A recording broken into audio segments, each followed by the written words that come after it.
यह घटना कोई भी सुन करके इस घटना पर कभी विश्वास नहीं करेगा कि एक 12 साल की लड़की के साथ उसके खुद का पिता, चाचा और दादा ने मिल करके उसके साथ बहुत दिनों तक दुष्व्यवहार किया। ये घटना तब सामने आया जब पीड़ित ने एक अपने मौसी के साथ मिल करके थाने में जा करके इसके खिलाफ रिपोर्ट लिखाया और पुलिस को बताया।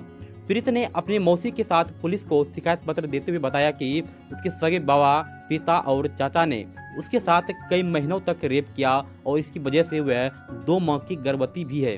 पीड़ित की तहरीर के आधार पर पुलिस ने मुकदमा दर्ज करते हुए आरोपी बाबा, पिता और चाचा को हिरासत में ले लिया है। पीड़ित को मेडिकल के लिए भेज दिया गया है। पूरा मामला औरैया जिले के बिधौना कोतवाली क्षेत्र के एक गांव का है, जहां रहने वाला एक मासूम ने अपने बाबा, पिता और चाचा पर रेप करने का आरोप लगाया है। मासूम के पिता किसानी है, किसान का काम करता है। बाबा और चाचा बकरी चराने का काम करता है। करीब 1.5 साल पहले उसकी मां की मौत हो गया है। पीड़ित ने आरोप लगाते हुए बताया कि पिछले 1 साल से बाबा खेत में, चाचा कमरे में अकेले पाकर उसके साथ दरिंदगी को अंजाम देता था, गलत काम करता था। उन्होंने उसको धमकाया भी था, अगर किसी को बताया तो वह उन्हें मार देंगे। लेकिन पीड़ित ने अपनी मौसी के साथ थाने में जाकर आरोपी के खिलाफ मुकदमा दर्ज कराया। अपनों के हवस का शिकार हुई पीड़ित ने बताया, कुछ दिन पूर्व जब उसे पता चला कि वह गर्भवती है तो उसने दादी और चाचा को यह बात बताई, लेकिन वे लोग नहीं माने। फिर वह बात आरोपी को पता चली तो उन्हें हत्या करने का उसने साजिश रचने लगा।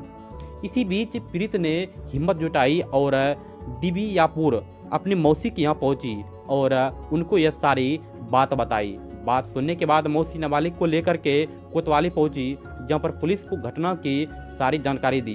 पुलिस ने नाबालिग की शिकायत पर बाबा, पिता और चाचा पर मुकदमा दर्ज कर लिया।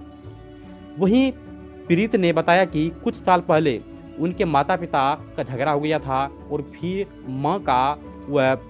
माँ जो था पिता को छोड़ करके दिल्ली चला गया था। लेकिन 4 साल पहले उसके पिता और चाचा उसे लेकर गांव आ गए और पिछले 1 साल से उसके साथ हैवानियत का काम कर रहा था। चाचा उसके साथ ज़बरदस्ती करता था तो पिता उसके साथ जो था अपने रूम में हाथ पैर जोड़ करके उसके साथ दरिंदगी का अंजाम देता था। जब वह इसका विरोध करती थी तो उसे जान मारने का धमकी भी देता था। वहीं अपर पुलिस अधीक्षक आलोक मिश्रा ने जानकारी देते हुए बताया कि 27 दिसंबर 2024 को थाना बिधौना, जनपद औरैया अंतर्गत एक पीड़ित द्वारा प्राप्त तहरीर के आधार पर दुष्कर्म एवं पास्को एक्ट के तहत मुकदमा दर्ज किया, जिसमें पीड़ित द्वारा बताया गया उसके परिजन, जिसमें बाबा, पिता और चाचा पिछले कई महीनों से उसका शारीरिक शोषण कर रहा था, उसको गिरफ्तार कर लिया है। उसके संबंध में पीड़ित का मेडिकल परीक्षण कराया जा रहा है। प्रथम दृष्टया यह बात प्रकाश में आ रही है कि पीड़ित 2 माह के प्रेग्नेंट है। 3 अभिव्यक्ति बाबा, पिता और चाचा को पुलिस ने गिरफ्तार पहले ही कर लिया है। उन्हें न्यायालय के समक्ष प्रस्तुत किया जा रहा है। अन्य विहित कार्रवाई और परीक्षण कराया जा रहा है। उसने बताया कि उसके दादा, पिता और चाचा पिछले कई महीनों से उसके साथ यौन शोषण कर रहे थे। लड़के को मेडिकल जांच के लिए भेज दिया गया है। प्रथम दृष्टया पता चला कि वह 2 महीने के गर्भवती है।